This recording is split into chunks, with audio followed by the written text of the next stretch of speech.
Hello, everyone. My name is Leah Fine. Thank you for viewing my poster.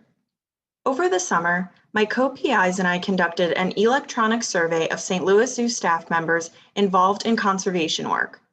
Following popular media articles describing the effects of COVID-19 on zoos, we aim to quantify the effect of the COVID-19 pandemic on conservation work at the St. Louis Zoo.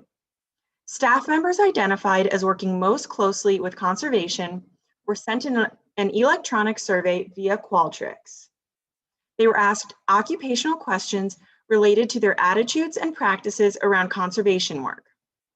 For each question, we calculated the proportion of each response choice and also analyzed questions based on occupational divisions within the zoo. The survey was sent to 258 staff members, and we received 87 completed responses, giving us a final response rate of 33.7%. I'm going to highlight just a few of the questions asked and the associated responses. We asked respondents to choose the top 3 conservation activities of which zoos are a part in order to gain a baseline understanding of which activities staff members find to be most important and how those activities have been affected by the pandemic.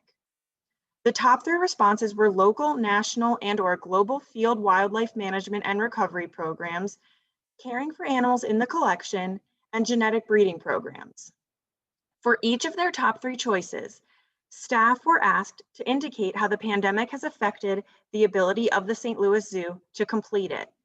Importantly, for each of these top 3 responses, at least 50% of respondents indicated that the ability to conduct the activity had significantly or slightly decreased.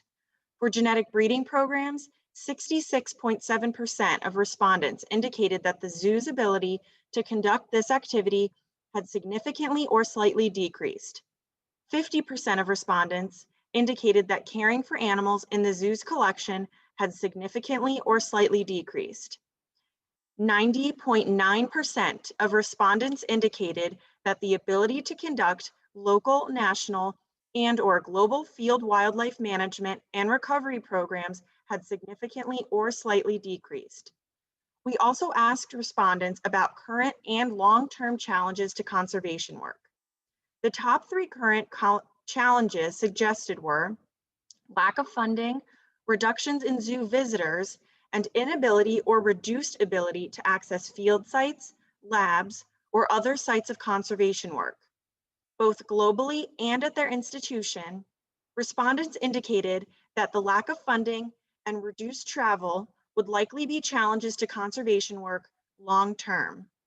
It is also notable that 9.5% of respondents indicated that the pandemic has increased public awareness for One Health and conservation-related issues. Overall, our findings suggest that 3 main areas of impact are funding, travel, and public engagement. While our survey does suggest potential negative impacts to zoo conservation work, we want to highlight the potentially heightened saliency of this issue for the public and key stakeholders as an opportunity to continue and further develop essential conservation work. Thank you so much for your time and attention.